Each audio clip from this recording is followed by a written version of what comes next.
19 do CPM, corrupção ativa, por haver inconsciente, voluntária e indevidamente, portanto, sem autorização legal ou infralegal para tanto, dado dinheiro aos denunciados, todos os outros denunciados, inclusive o primeiro-tenente Larry Anderson Cavalcante Pereira, tendo visto que participaram diretamente do processo licitatório. Em resumo, o Ministério Público Militar entendeu que o civil Nilo incorreu na prática do crime previsto no 309, corrupção ativa, por supostamente ter dado, entre aspas, dinheiro ao primeiro-tenente Larry, com o escopo de facilitação aos gestores no processo de licitação e habilitação das empresas investigadas, tendo em vista que participaram diretamente do processo licitatório. E por essa razão, denunciou a hora paciente.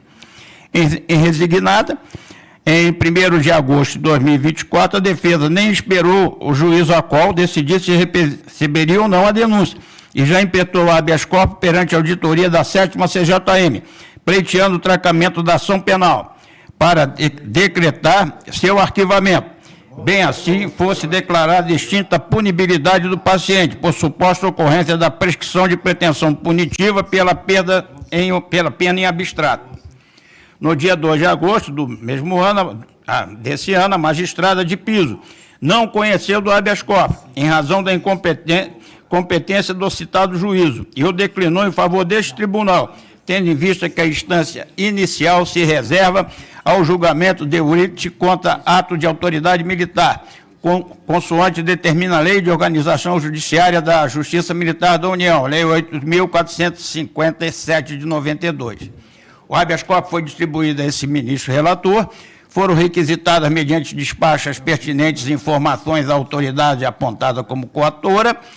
Nas informações prestadas, o representante do Parquet Castrense solicitou preliminar de incompetência absoluta da JMU para conhecer do habeas corpus, impetado contra membro do Ministério Público Militar. No mérito, esclareceu não ser o caso de se declarar a prescrição da pretensão punitiva nos moldes pretendidos pela defesa do paciente, por isso requereu a denegação da ordem.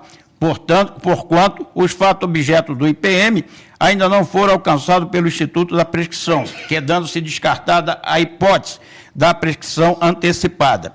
Em 14 de 8 de 24, o juízo de 1º grau decidiu rejeitar a denúncia contra o paciente, por entender, entre outras coisas, que não há correlação entre as imputações e os elementos carreados aos autos.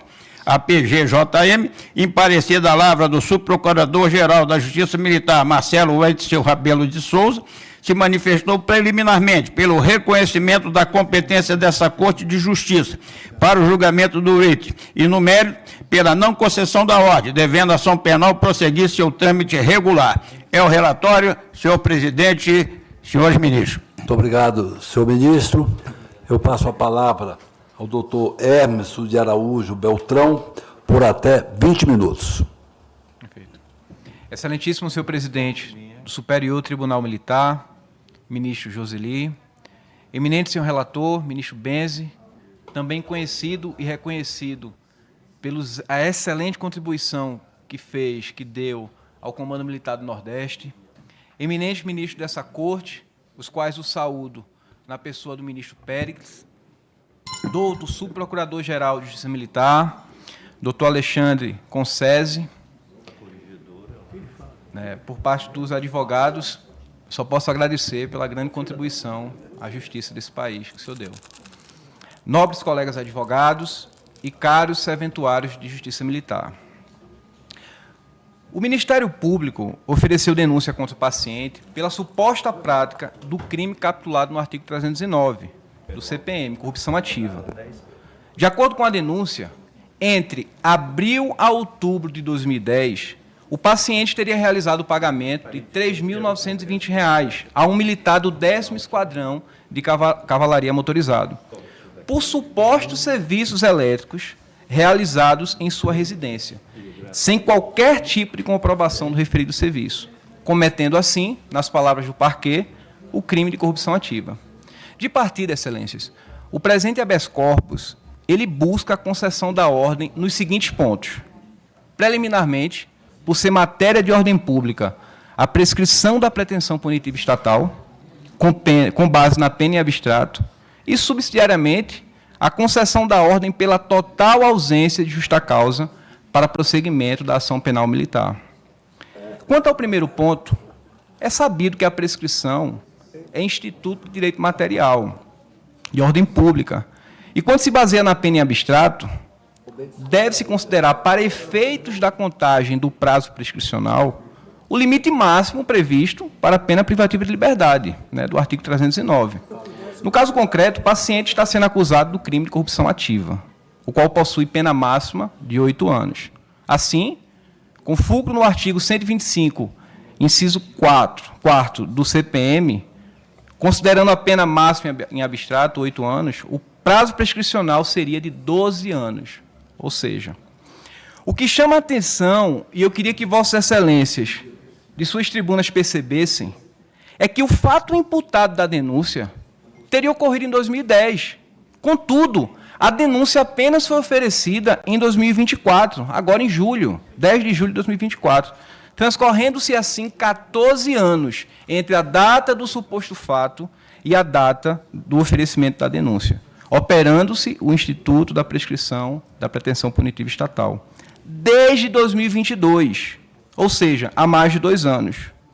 Logo, não há outro caminho senão a decretação da extinção da punibilidade em relação ao paciente, tá? Pela incidência da prescrição da pretensão punitiva com base na pena máxima em abstrato. O ministro Benzi, de forma brilhante, votou nesse sentido, nos autos de 2 apelações penais, ambos julgados em 2018, a apelação 000047-34.2008.7.12,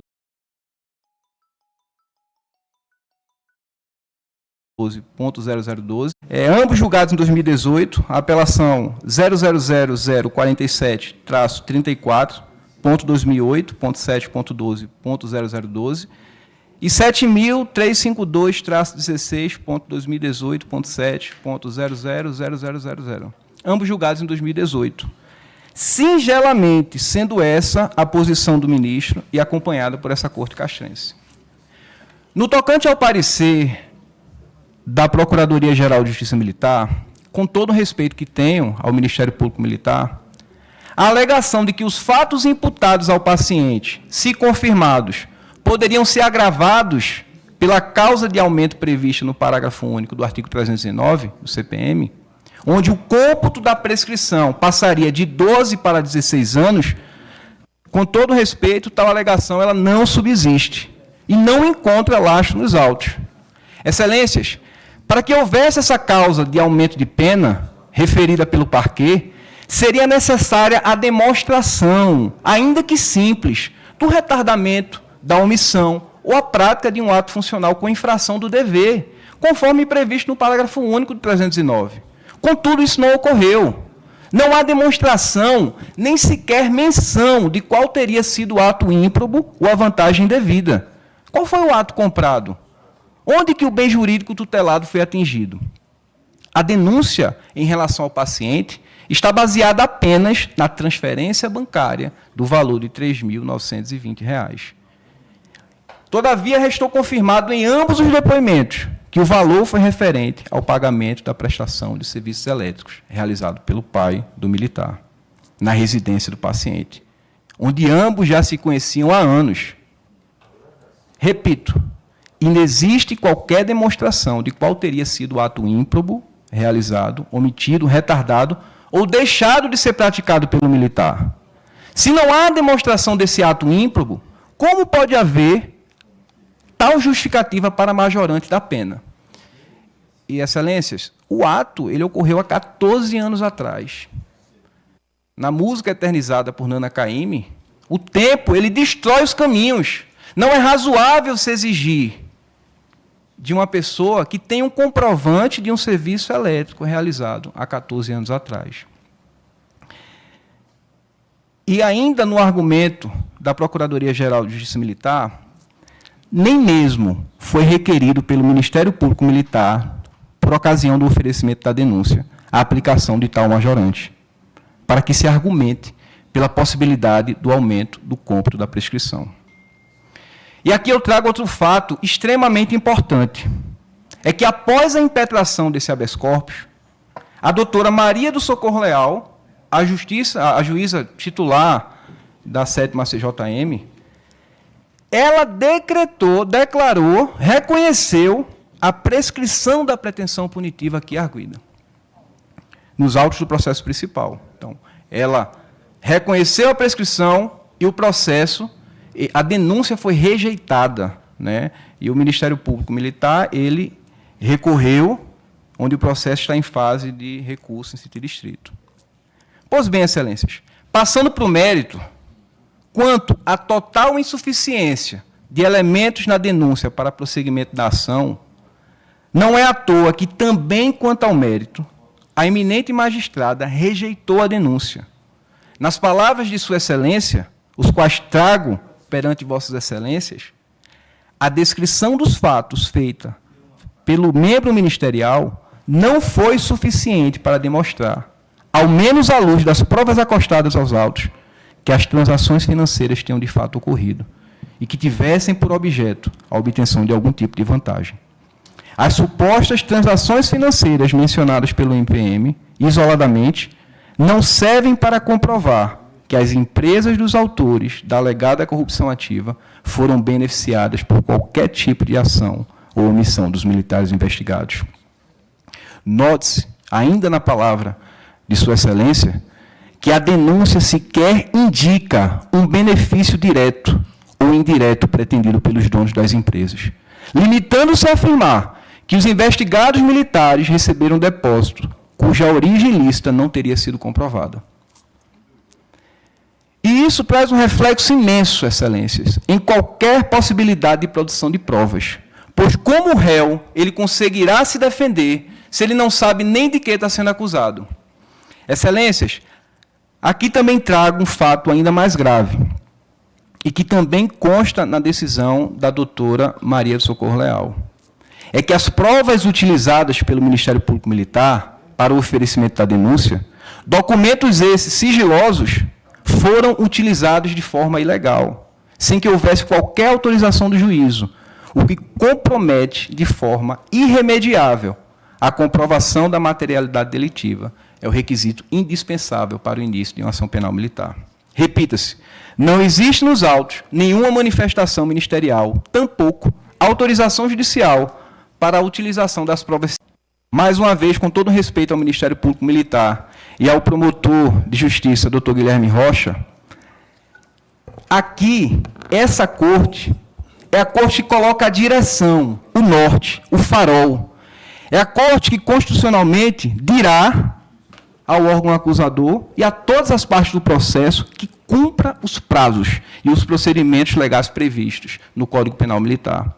Não é crível que um processo penal militar se delongue por tantos anos, assim também como é inadmissível, no Estado Constitucional de Direito, a utilização de provas ilícitas para o embasamento de denúncias. Logo, excelências, não há alternativa razoável diante desse cenário, senão pela manutenção da rejeição da denúncia em relação ao paciente. Firme nessas razões, tanto pela ocorrência da prescrição da pretensão punitiva estatal, quanto pela total ausência de justa causa para o prosseguimento da ação, acreditando sim na intelectividade, na razoabilidade e na justeza que esse tribunal sempre praticou, requeiro a concessão da ordem. Muito obrigado. Muito obrigado, doutor Emerson. Antes de passar a palavra, então, ao representante do Ministério Público, doutor Alexandre Concese, eu gostaria de externar a honra que o nosso tribunal sente em receber, então, alunos do curso de Direito da Universidade Evangélica de Anápolis, em Goiás, que tem como coordenador o professor Marcos André Ribeiro. Doutor professor Marcos André, sejam bem-vindos todos vocês. Nós estamos tratando de um julgamento de um habeas corpus, com sustentação oral, onde a defesa pleiteia, então, que seja colocada a incompetência da Justiça Militar da União para julgar o feito, como também pleiteia, então, suscita, então, uma preliminar de prescrição da pretensão punitiva deste caso. Após a palavra dele, nós teremos o Ministério Público se pronunciando através o doutor Alexandre Concese, e eu rapidamente quero apresentar, então, aos nossos ministros presentes. Temos alguns ministros ausentes justificadamente. Temos o ministro Coelho, que é da Advocacia Geral da União. Temos o ministro General de Exército, Lúcio, representante do Exército Brasileiro. General de Exército, Beze, ministro Beze, representante do Exército Brasileiro. Tenente Brigadeiro do Ar, ministro Aquino, representante da Força Aérea Brasileira. Temos, então, o ministro Puntel, que está em videoconferência. O ministro Puntel, almirante de esquadra, representante da Marinha do Brasil. Temos o almirante de esquadra Nazaré, ministro Nazaré, representante do Ministério da Marinha. Temos o tenente brigadeiro Amaral, ministro Amaral, representante da Força Aérea Brasileira. Temos o ministro Viveiros, almirante de esquadra Viveiros, representante da Marinha do Brasil. General de Exército Carvalho, ministro representante do Exército Brasileiro. E temos o ministro doutor Périx, representante do Ministério Público, um representante do Ministério Público. Aqui na mesa temos a doutora Sanja, à minha esquerda, é a secretária do Pleno, e temos o doutor Alexandre Concese, o representante do Ministério Público, que hoje se despede do serviço ativo do Ministério Público. E eu represento, então, a Força Aérea Brasileira, Tenente Brigadeiro Joseli. Bem, sejam todos bem-vindos, e eu passo a palavra, então, ao representante do Ministério Público, doutor Alexandre Concese. Muito obrigado, senhor presidente, senhores ministros, eminente ministro relator, doutor Emerson, obrigado pelas gentis palavras. O Ministério Público e a Advocacia sempre estiveram irmanados na busca da justiça. Senhores alunos, sejam bem-vindos e se interem mais da justiça militar, porque é uma justiça que vale a pena ser conhecida, para vocês se tornarem futuros juízes, membros do Ministério Público, ou advogarem aqui dessa tribuna, que vale a pena. Com relação ao feito propriamente dito, no início eu fiquei com uma certa perplexidade, ministro Beze, sobre realmente a competência do tribunal de julgar habeas corpus contra ato de promotor de justiça. A gente sabe que a Constituição Federal diz que os atos dos promotores devem ser julgados no TRF. E eu não li os precedentes da Corte, mas eu vi o parecer do doutor Marcelo, que diz que tem esses precedentes, e eu também me inclino a seguir um pouco, porque eu acho, o ministro Pérez, inclusive, foi relator, não sei se de um ou de dois deles, mas há uma certa razoabilidade no fato de a Justiça Militar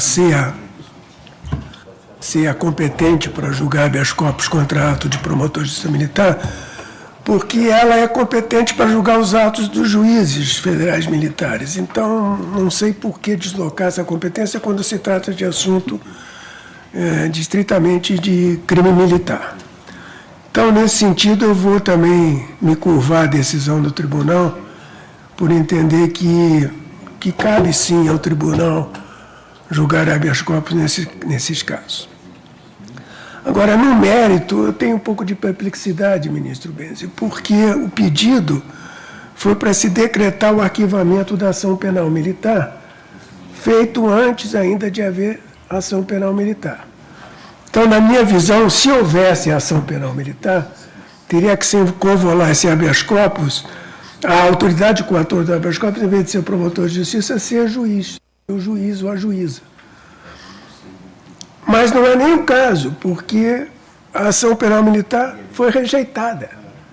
Então, é caso de perda de objeto. O habeas corpus não tem mais razão de prosseguir, porque nem a ação penal militar é. Então, quando se fala em arquivamento da ação penal militar de uma ação que não houve, porque a denúncia foi rejeitada, me parece uma incongruência. Eu fiquei um pouco perplexo com isso, inclusive com o doutor Emerson não ter solicitado o pedido de de perda de objeto. Mas, enfim, eu acho que isso deveria ser visto como preliminar pelo tribunal nesta sentada, porque não houve ação penal. A juíza rejeitou a ação penal. Está no seu relatório, né? E o doutor Emerson diz isso da tribuna. Então, eu acho que a ação penal perdeu, o habeas corpus perdeu o seu objeto. Agora, no mérito, eu acho que não perdeu o objeto, porque realmente a gente não sabe qual seria a pena. A juíza, como diz o doutor Emerson, rejeitou, como ela rejeitou a denúncia, ela considerou prescrita a ação. Se ela tivesse recebido, ela não poderia julgar prescrita, porque não se sabe qual seria a situação ao final do processo. Mas como ela rejeitou de plano, ela diz, aqui está prescrito, porque não vai ter processo. Não vai dar para se saber qual é a pena que vai ser aplicável a ele. Então são essas duas questões que eu coloco à consideração do tribunal. Eu acho que o habeas corpus perdeu o seu objeto no meu modo de ver. Muito obrigado. Muito obrigado, doutor Alexandre Concese. Eu volto a palavra ao ministro relator, general de Exército Bezzi.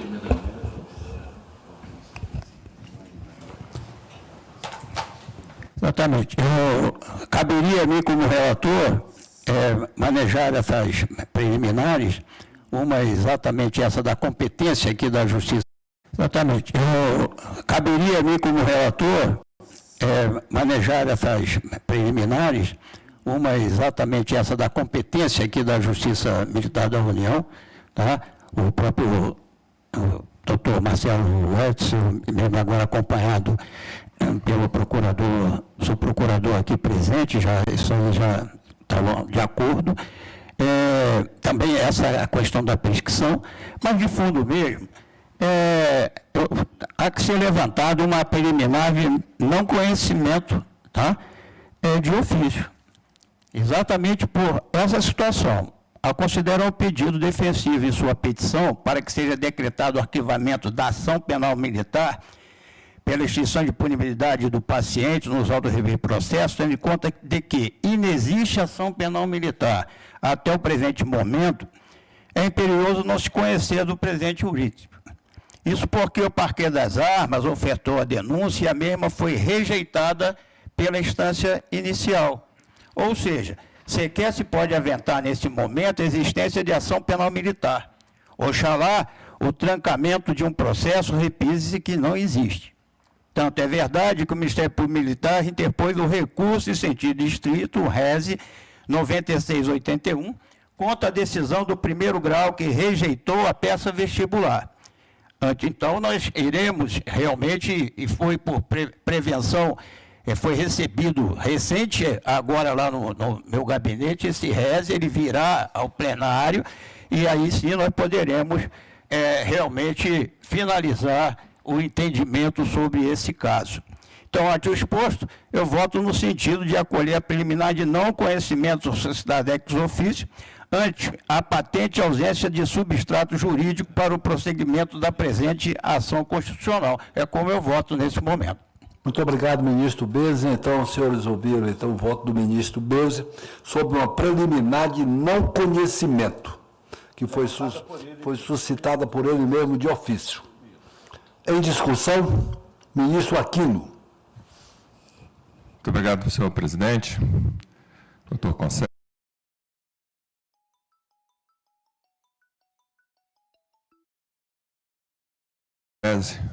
Obrigado, ministro Bezzi. Então, os senhores ouviram o voto do ministro Bezzi sobre uma preliminar de não conhecimento, que foi suscitada por ele mesmo de ofício.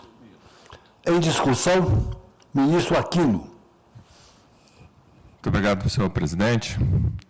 Doutor Concese, aqui trazendo o seu conhecimento e sua sabedoria aqui nessa última oportunidade. Meus parabéns pela brilhante carreira. Ao advogado aqui, representante, eu entendo aqui que realmente esse HC, no momento em que ele foi proposto, onde não existia sequer a rejeição ou o recebimento da denúncia, estaríamos nós aqui, se levássemos em consideração esse HC, ultrapassando os limites e se miscuindo na atividade do Ministério Público, que sequer ainda tinha feito a denúncia, né? Então, entendo que, eu acho que o meio não foi, naquele momento, mais adequado. Agora, o momento adequado, evidentemente, é do Reze, agora, depois de rejeitada a denúncia, né? O nobre advogado realmente vai se manifestar a respeito, né? Assim como já o Ministério Público já se manifestou, né? E, a partir daí, então, este plenário decidirá se é recebível ou não a denúncia, né? Endossando o entendimento do piso, do juízo de piso, ou não, né? E aí a continuidade da ação. Mas, de qualquer forma, já adianto meu voto, acompanhando a rejeição por não conhecimento, suscitada ex officio por parte do ministro Benzi. Muito obrigado, senhor presidente. Muito obrigado, ministro Aquino. Com a palavra, o ministro Périx. Obrigado, senhor presidente. Eminente ministro relator, caríssimo subprocurador-geral, doutor Alexandre, caríssimo doutor Emerson Beltrão. Eu acompanho integralmente, ministro Benzi, a preliminar suscitada.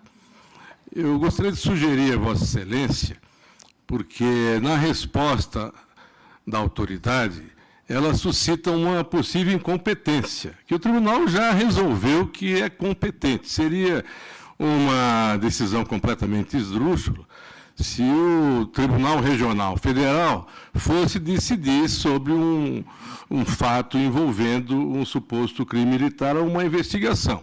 Essa tese, que foi originada, salvo engano, no próprio Ministério Público Militar, como já referiu o ilustre subprocurador-geral presente, de que, por se tratar, por ter o promotor de justiça o foro competente no Tribunal Regional Federal, seria, então, competente para ações que envolvem até investigações. Não é o caso. O tribunal já se manifestou em diversos processos desde os anos 95, 98. Eu gostaria de sugerir, ministro Benzi, um pequeno detalhe no seu voto, que confirmando, né, a competência do tribunal. Óbvio que quem se vai julgar prejudicado, se não conhece, é porque se acha competente, é óbvio. Mas ficaria bem explícito que a autoridade questionou a competência e o tribunal diz, né, confirmada a sua competência, né, que me parece que na preliminar não ficou dito isso só no relatório. Aí espancaria qualquer dúvida e reforçaria a jurisprudência que já existe há muito tempo. Essa é a minha sugestão, se me permite, ministro Benzi. Muito obrigado. Muito obrigado, ministro Benzi. Como se pronuncia sobre esse... Eu me pronuncio realmente, talvez, numa atropelada aqui meio cavalariana. Eu já fui, finalmente, ainda existia, entretanto. Realmente, como o doutor Concessi tratou aqui do assunto, se alinhando com o doutor Ritz, e eu também concordo com isso, eu deixei esse vácuo. Então, vamos lá. Eu vou tratar, então, da preliminar competência da Justiça Militar. De incompetência absoluta da JMU para conhecer de habeas corpus impetrado contra membro do Ministério Público Militar, como veio pelo procurador de piso. Bom, de início, trata-se, então, do habeas corpus impetrado pela defesa em favor do paciente Uriel Nilo, contra ato praticado pelo promotor de justiça. De início, ao prestar as informações de praxe para instruir esse remédio heróico, o membro do parquê castrense suscitou a presente preliminar de incompetência absoluta da JMU, defendendo, em suma, que não cabe a esse tribunal conhecer desse writ, contra a autoridade pública com prerrogativa de foro, devendo feitos ser impetrados na mesma Corte de Justiça que a autoridade goza da prerrogativa, o que entende não ser o caso dos autos. Para justificar seu intento, aduz também ao órgão ministerial que os promotores de justiça militar e os procuradores de justiça militar são membros do Ministério Público Militar, que oficiam perante as auditorias militares da União. Portanto, são eles membros do Ministério Público da União, que oficiam perante juízos militares federais de primeira instância. E traz aqui a Constituição Federal e leis complementares. Sendo assim, tais membros do Ministério Público Militar gozam de prerrogativa de foro no Tribunal Regional Federal, por força do que dispõe o artigo 108.1a da Constituição Federal. Desse modo, o habeas corpus impetrado contra o promotor de justiça militar ou contra o procurador de justiça militar deverá obrigatoriamente ser impetrado perante o Tribunal Regional Federal ou em matéria eleitoral no Tribunal Regional Eleitoral, jamais no Superior Tribunal Militar. Fecha aspas. Ainda em seu desiderato, o representante ministerial sustenta que a Lei Orgânica da Justiça Militar da União, na parte em que trata da competência originária dessa Corte para conhecer do habeas corpus, menciona como autoridades coatoras exclusivamente os membros da Justiça Militar da União, não contemplando os membros do Ministério Público Militar. Informa ainda que a Suprema Corte possui jurisprudência bastante consolidada no sentido de que habeas corpus contra membros do Ministério Público da União que oficiam em juízo de primeiro grau deverão ser impetrados no Tribunal Regional Federal. Por essa razão, em face da autoridade coatora ser promotor de justiça militar lotado em exercício na Procuradoria da Justiça Militar de Recife, o parquet castrense alega que a competência para conhecer do presente juiz, bem como processá-lo e julgá-lo, seria no TRF da 5ª Região. No entanto, o referido remédio constitucional deve ser conhecido. Com todas as vênias, equivoca-se o representante ministerial ao arguir tal preliminar, posto que essa justiça castrense é o juiz natural competente para apreciar e julgar o presente habeas corpus. Isso porque a competência para o julgamento dos membros do Ministério Público da União pelos tribunais regionais federais cinge-se aos crimes comuns e de responsabilidade, consoante se depreende do artigo 108, inciso 1, alineado da Carta Política, em verbis. Artigo 108. Compete aos tribunais regionais federais: 1. Processar e julgar originalmente os juízes federais da área de sua jurisdição, incluídos da Justiça Militar e da Justiça do Trabalho, nos crimes comuns de responsabilidade e os membros do Ministério Público da União, ressalvada a competência da Justiça Eleitoral. Some a isso o fato de que, na vertente question, o representante do Ministério Público Militar não figura no polo passivo na condição de acusado de crime comum e de responsabilidade. Ao revés, ele se encontra na condição de acusador, apontado como autoridade coatora. A propósito, a autoridade coatora, como conceitua o artigo 6º, parágrafo 3º da Lei 12.016, Lei do Mandado de Segurança, é aquela que pratica o ato impugnado ou que manda a ordem para a sua prática, ipsis verbis. Parágrafo 3º, considera-se autoridade coatora aquela que tenha praticado o ato impugnado ou da qual emane a ordem para a sua prática. Ou seja, não se pode confundir acusado com autoridade coatora. Sendo assim, por decorrente à lógica, a competência para o processamento e julgamento do presente feito não é o foro comum, e sim dessa justiça especializada data vênia. E aqui trago eu exemplos muito pertinentes, bastante parecidos com esse caso, tanto do foro trabalhista como no foro eleitoral, que eu vou me abster de ler, mas consta aqui do meu voto. Ora, se as próprias justiças especializadas supra, ou seja, o eleitoral e o trabalhista, são os juízes naturais para processar e julgar os representantes do Ministério Público, que oficiam no âmbito das suas respectivas jurisdições específicas, então, claro está que esta justiça castrense, por ser do mesmo modo detentora de rito diferenciado, também é o foro competente para apreciar e julgar atos dos membros do Ministério Público Militar que atuam especialmente na esfera da Justiça Militar da União. Ou seja, quando as ações autônomas de impugnação, a exemplo do presente juiz, tratar de matéria afeta a competência dessa Justiça castrense, envolvendo como autoridade coatora membro do Ministério Público Militar, é nesse fórum militar que os feitos deverão ser julgados, até por uma questão de simetria, nos mesmos modos ocorridos nas demais justiças especializadas.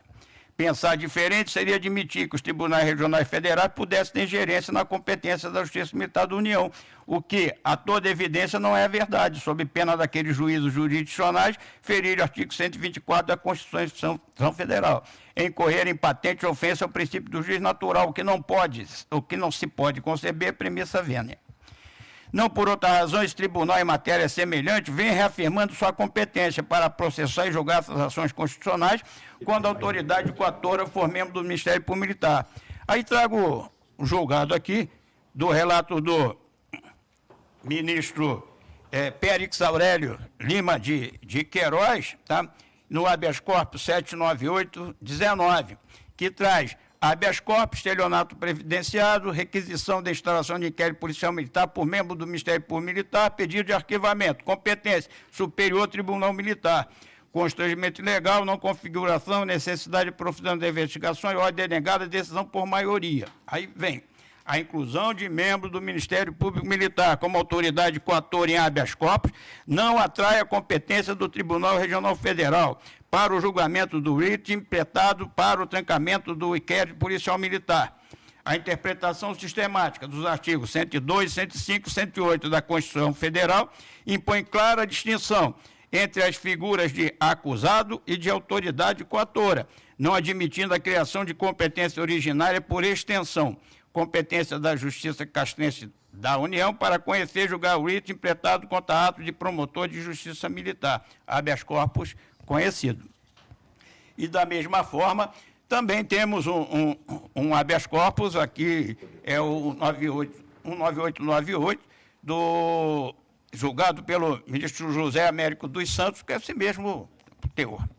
No outro giro, como foi possível observar acima, ao contrário do que sustenta o representante do Parquet Militar na Justiça Especializada, tem prevalecido o critério ratione materiale, razão da matéria e não ratione persona, em razão da pessoa, sob o risco de desvirtuar a competência específica dessas cortes, que possuem natureza e legislações próprias, com rito processual diferenciado. Tanto é verdade que, repise-se, a previsão contida no artigo 108, inciso 1 da Constituição Cidadã, apenas fixou a competência do Tribunal Regional Federal para julgar membro do Ministério Público da União quando ele for acusado de crime comum ou de crime de responsabilidade, o que nem de longe é o caso dos autos. Pelas razões exposadas, resta cristalino que essa justiça castrense é o juízo competente para julgar, originalmente, habeas corpus, quando a autoridade coatora for membro do Ministério Público Militar, e a matéria tratada se referir a assuntos que dizem respeito a esta corte, por similitude ao que ocorre nas demais justiças especializadas. Ante o exposto, voto no sentido de rejeitar a preliminar de incompetência dessa Justiça Militar da União por ausência de substrato legal. É como voto, nesse caso, senhor presidente e senhores ministros. Muito obrigado. Então, nós ouvimos o voto do ministro Benzi sobre o preliminar ministerial da incompetência absoluta da Justiça Militar da União para conhecer de habeas corpus impetrado contra membro do Ministério Público Militar. Em discussão, então, o voto do ministro Benzi, com a palavra o ministro Péricles. Obrigado, senhor presidente. Para cumprimentar o ministro relator, que o seu voto ele afasta cabalmente, extreme de qualquer dúvida, a competência desta corte quanto ao julgamento de casos semelhantes. Há um grande equívoco. Afasta a incompetência. A incompetência. Afasta a incompetência.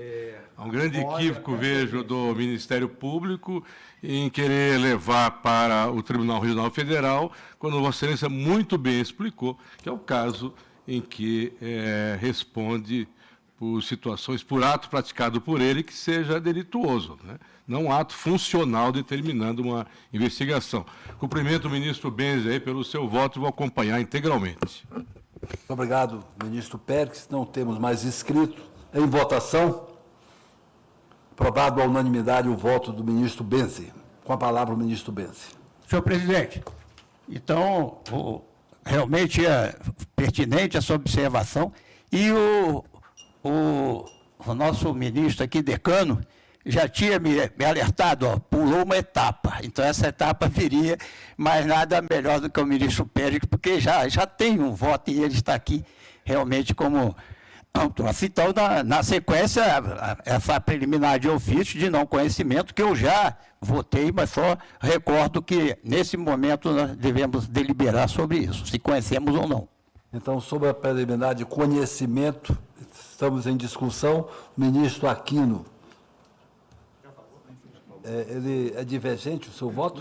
Não. É convergente com o do ministro, então não temos mais inscrito. Em votação, aprovado à unanimidade o voto do ministro Benci. O assunto será resolvido no recurso em sentido estrito. E já existe que o ministro Benzi é o relator deste caso, porque enquanto foi impetrado o habeas corpus, não tinha sido ainda recebida a denúncia. Recebida a denúncia, aí então, rejeitado, o Ministério Público entrou com recurso em sentido distrito, que foi distribuído inicialmente para o ministro Carvalho, que entendeu que, na forma do regimento, que deveria ser do ministro Benzi, que foi redistribuído, então, para o ministro Benzi. E o ministro Benzi, então, agora vai trazer esse recurso em sentido distrito, onde nós vamos decidir se realmente essa denúncia vai ser, a decisão de primeira instância de rejeição vai ser confirmada ou, pelo contrário, vamos atender o recurso do Ministério Público e receber a denúncia. Então, o recurso em sentido estrito já está com Vossa Excelência? Já está. E será julgado posteriormente. Então, nós teremos esse julgamento desse recurso em sentido estrito, que posteriormente, então, será julgado nesta casa.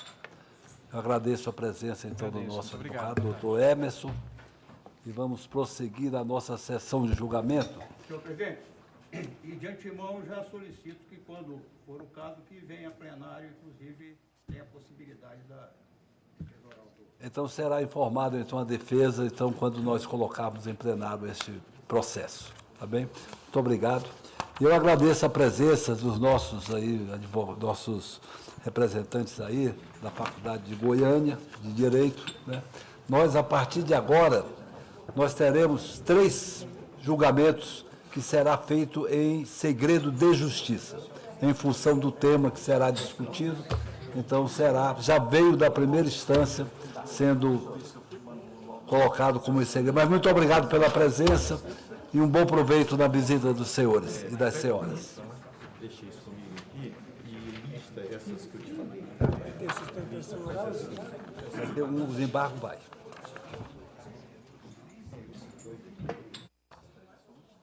Bem, senhores, então nós vamos chamar a julgamento o segundo da pauta, que seria realmente o quinto, né?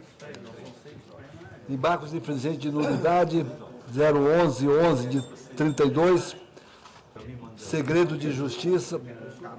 O relator é o ministro Leonardo Puntel e o revisor o ministro Pérez Aurélio Lima de Queiroz.